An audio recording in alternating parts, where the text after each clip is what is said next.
Hello again, everyone. This is Gilmer, and this is episode 7 of my Let's Play Alea Jacta Est. And we are playing the scenario The Year of the Four Emperors, and I am playing as Vespasianus, is one of the Roman generals who declared themselves the emperor, or at least decided to try to take control of Rome and become the emperor. There is one emperor right now. He declared himself emperor and he controls Rome. His name is Otho, Otho, and two other generals decided that they would be better, partly because I think Otho had the previous emperor murdered, and that previous emperor was honestly, I can't remember his name, but he took over for Nero when Nero died or was killed. And so Nero had a name successor, and the name successor took over, and he wasn't the emperor for very long before Otho had him murdered and then took control of Rome and declared himself emperor. And so, two generals in the field, Vespasianus and Vitellius, decided they should be the emperor. So they are, oh, well, one of them is me, are trying to gain control of Rome and become the emperor. And I don't know if there are any special rules for this scenario. If you don't capture Rome, it would make sense that if you don't capture Rome, you cannot become the emperor. And it even says it in the notes or the messages. It says, you do not control Rome, the only true capital of the Romans, minus 20 VP. So I'm wondering if there's any kind of special rule that says if you don't control Rome, you don't win this scenario no matter what. And if that's the case, I'm in a lot of trouble because, let's see, F7? Yeah, that's it. F7. Why was I bringing up F7? Well, see, I control a lot of the lands that Rome owned. I control Alexandria, Antioch, Thessalonica, Ephesus, Jerusalem, Trapezus, Athenae, Singidunum, Sirmium, and that's all I really control. But that's a lot. That's what 1, 2, 3, 4, 5, 6, 7, 8, 9 out of looks like 14. So 9 of 14 is a pretty significant number. It's well over 50%. But I still think that owning Rome is kind of the make or break thing, because in the history of Rome, the person that becomes the ruler of Rome usually either has to take Rome or is in possession of Rome as it, you know, during the time that they become emperor.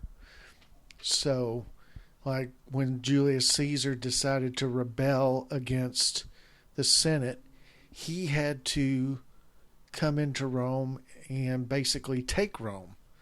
And once he took Rome and then defeated Pompey, I guess it was, then he became basically the ruler of Rome.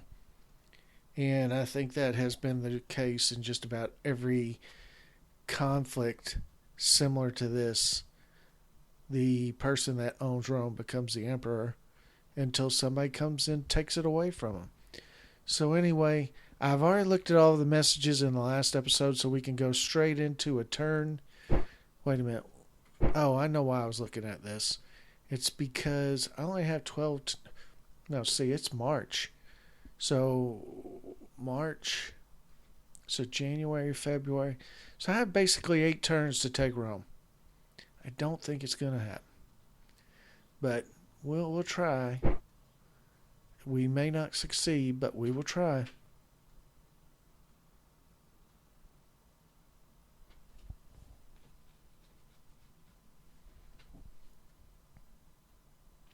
But we own vast lands here in Anatolia and in Judea and in the Middle East and basically in the Danubian region, which is, I guess, somewhat modern day Romania and Bulgaria, possibly. But it's in that area of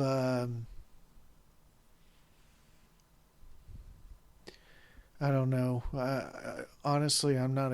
I don't know how to explain it other than to say that it seems like it's around modern Romania and Bulgaria. Oh, this guy.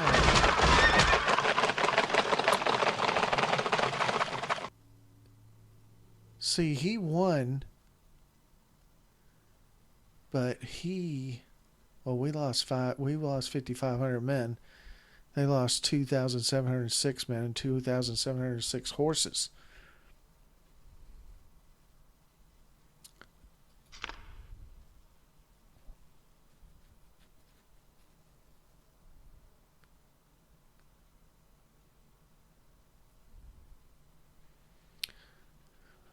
So we just lost a battle.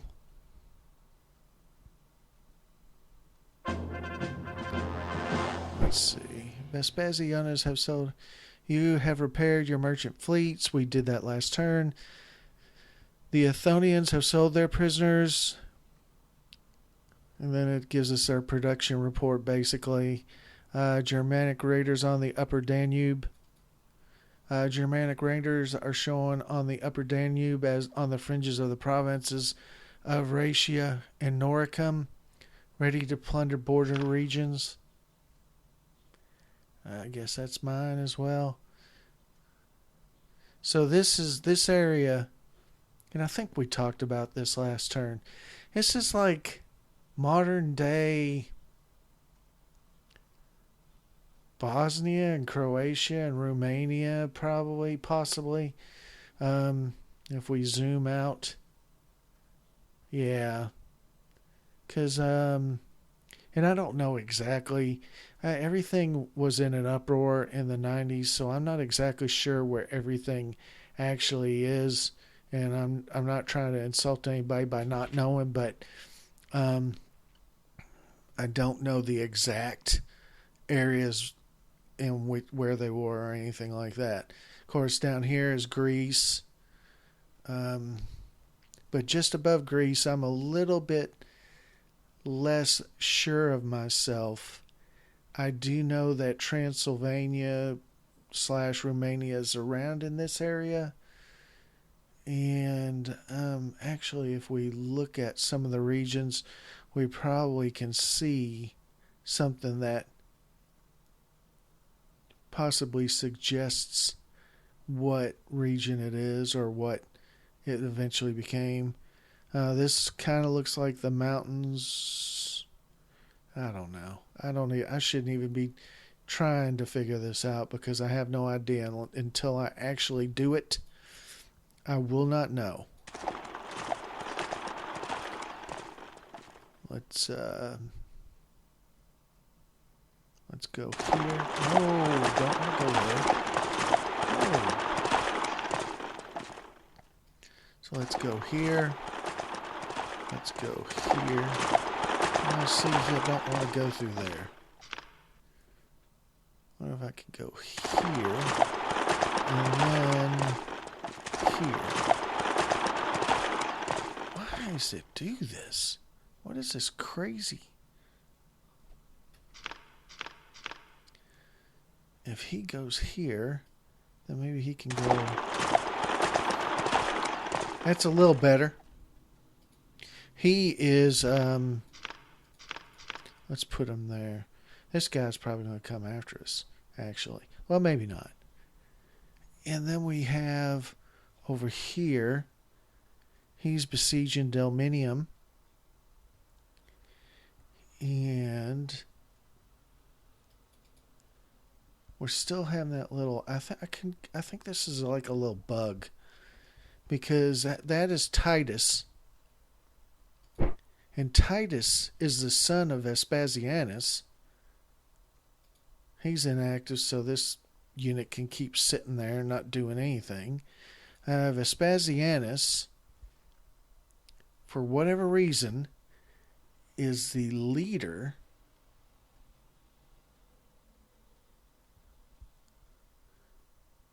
Why I was going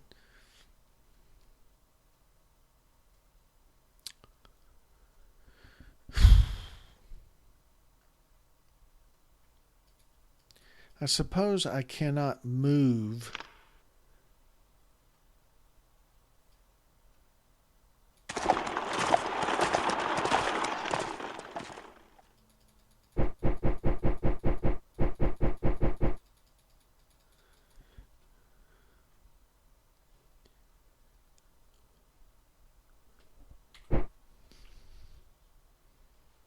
$31 points per turn, 34 points per turn.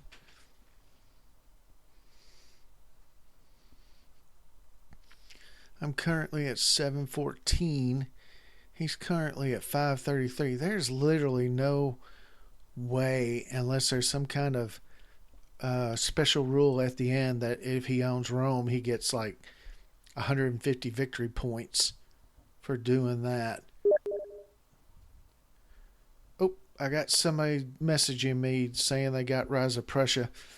But anyway, unless there's some kind of rule that says owning Rome at the end of the scenario means they get extra points. We'll win on points, but like I said, there might be some kind of special rule saying if you own Rome, you win, or if you own Rome, you get a whole bunch of victory points, and it pushes them over us.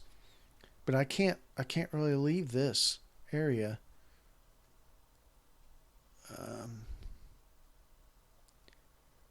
I don't know what I want to do here, to be honest.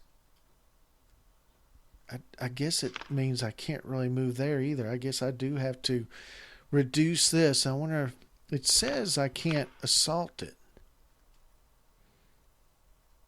We'll put it on assault anyway and see if that works. So let's go ahead and save it. Actually, and I haven't looked at this. Okay. Valentinus inflames the Gauls.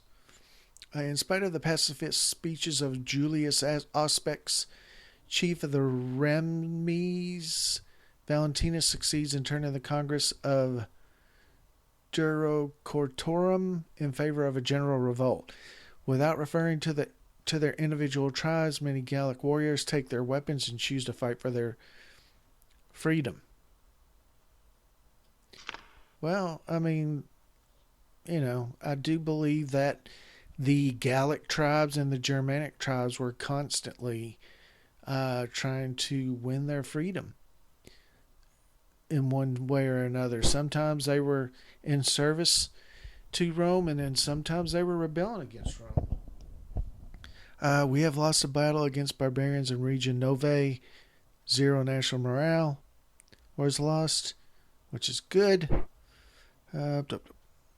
We are blocked. It says we are blocked in the countryside, so that's why we didn't move, which is what I was thinking was the case. This is just not real not real important information, I would say at this case.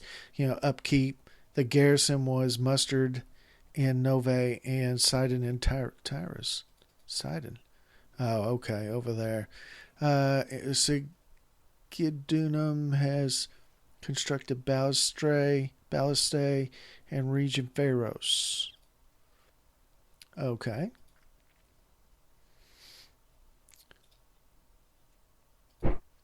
Because of our own Roman presence, we gain 15% over the... your control of region Tribali has increased to 100 on day 30. That's here. Masters... And Vipstanus Massala has been congratulated for his actions against the enemy. So really not a whole lot of information going on there. So let me just save it. Oh, wait a minute. I just clicked process a turn instead of save. So we get to watch a turn, which is what I was going to do after I saved it anyway. So I just hope it doesn't do a CTD at this point, which I haven't had a lot of problems with Crash 2 Desktop on Alea Jacta Est, but there's always the first time. Well, I think it has crashed on me before, but not during this playthrough. I just can't remember when.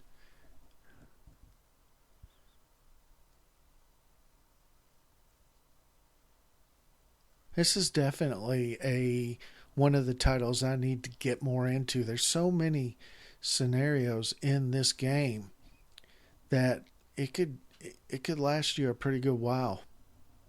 And I need to get more into it. I've played a little bit of Julius Caesar versus Pompey in the Civil War that led to Julius Caesar becoming Caesar. And I've played Spartacus. I've played the Spartacus scenario. Okay, so let's come back. Oh, they got a 5% penalty. They're only at 275. That's no good. Why are they so low? It looks like their cohesion is crap. So maybe if we stay here for a turn, they'll regain. I guess it's from marching across this rocky terrain. How's he doing? No real change there. So let's look at our. I control all these. Dacian incursion. The Roman Civil War is being closely observed by neighboring barbarian kingdoms in the face of weakened Roman defenses. Dacians crossed the Danube to plunder the Roman Danubian and Balkan areas. The Dacians are powerful warriors. It will be necessary to send more than just local auxiliaries to force them back across the river. Good grief. What the hell is going on here? The Dacians are a pretty interesting little deal here. They wielded these kind of swords, I guess, these two-handed swords that would just cut right through the regular Roman armor easily. I don't know why they did that. I don't know if it was because they were some kind of better steel or whatever it was. It's called they called it like the DALCX or something. It was some kind of two-handed sword though. And the Romans actually changed their armor specifically because of the Dacians and their weapons, and started wearing more metal armor to offset the weapons that the Dacians actually were wielding against them. So that's pretty interesting. It was something that they had to do pretty quickly to overcome the well, crap. I am. Oh. Excuse me. I'm going to put him on.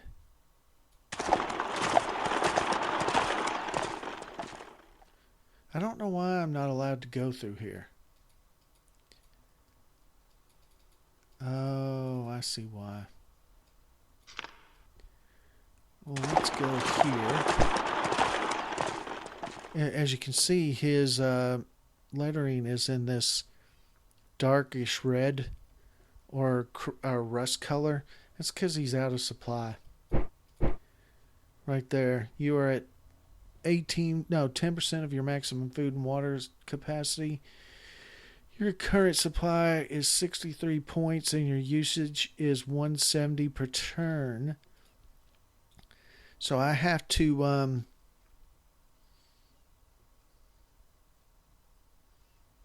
where does it say his power? So I'm still at power of 1472, but I've got to get I got to get him some supply pretty quickly, to be honest. Is this mine? Yes, it is mine, actually. 6246.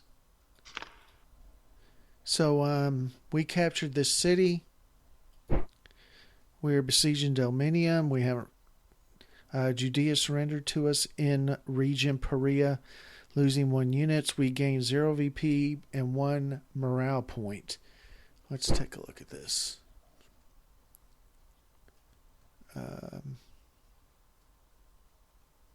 It didn't gain us any extra points per turn.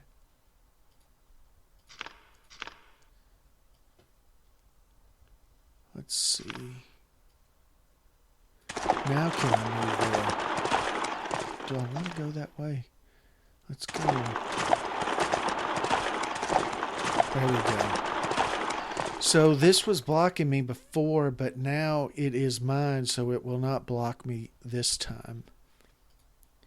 And let's see. Moesia Classius is active. That really doesn't help me. That is informational. It's not real important. You gain control of Macarius.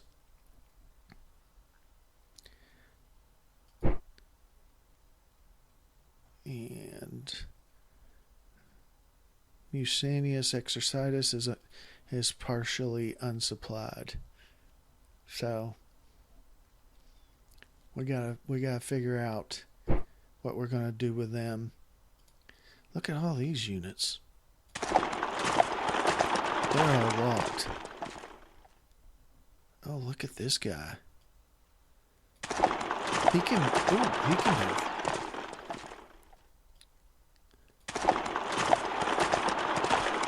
He's got an 860. He's got a 20% penalty.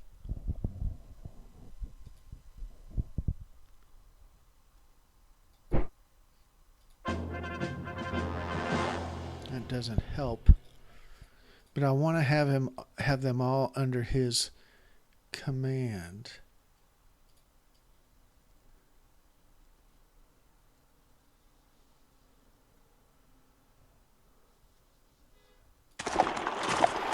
Let's bring them up here, and then we will fight these guys next.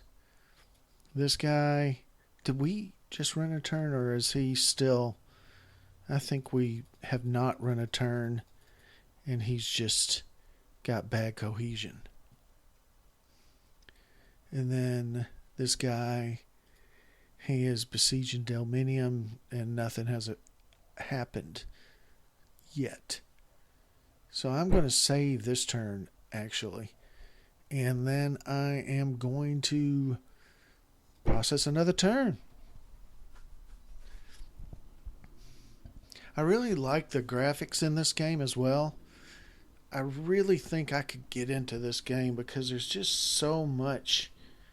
It's so interesting, really, to me.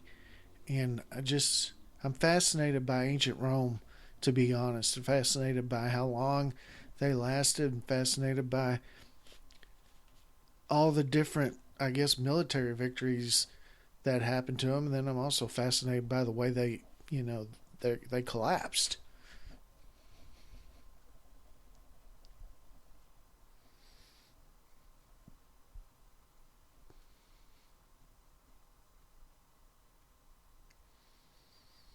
And I'm sorry that I haven't really recorded much lately. Seems like I'm only recording about once a week, and I know that's not really as near what I used to do or was doing even just a couple of weeks ago. But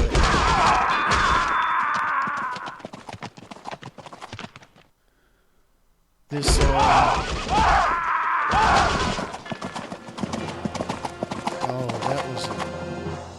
that was a look at that. We lost 7,000. They lost 15,000. They lost more than 50% of their forces. Look at all these units we destroyed. That is a huge victory. But I haven't been recording as much. This working at home and everything that's going on in the country is just kind of kept me from recording as much. I don't know what it is. But let's see what we.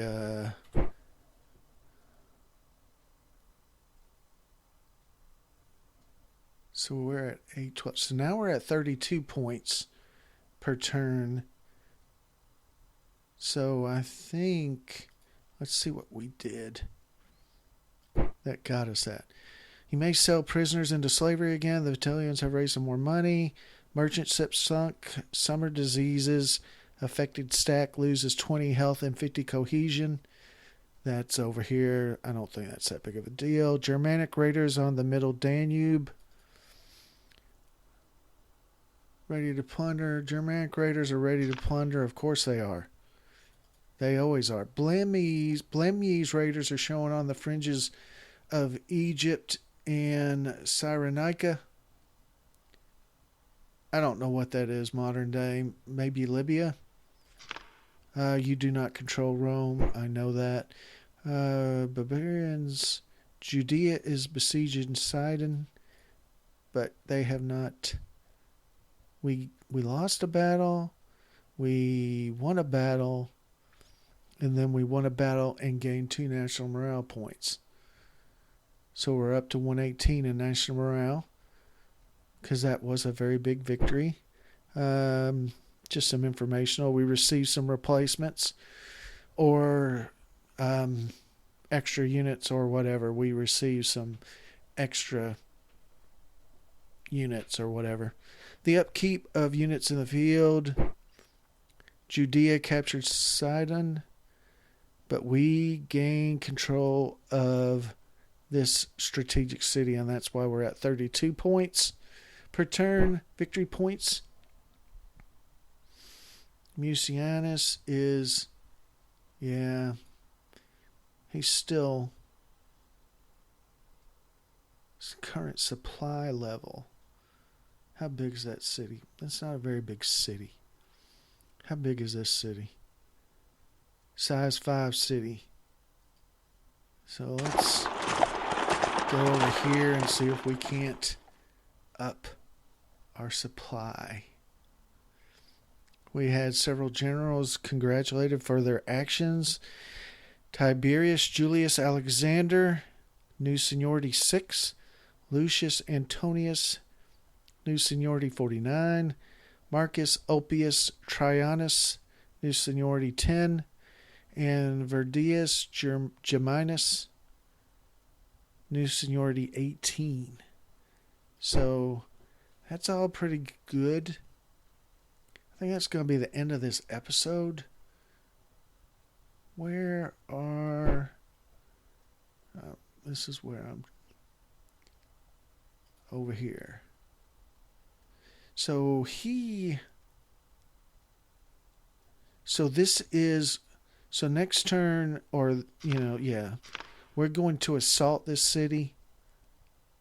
We're 1128, and the garrison is at 101. So we should beat it. We outnumber them 11-1. So that's going to be where we start next turn, is talking about this and deciding what we are doing. Okay, so his cohesion is back up. They're at 805 now. So we can probably march against him, hopefully defeat him, and then march against the Dacians and hopefully beat them. But anyway, that's it for now. Thank you very much for watching. I will see you next time.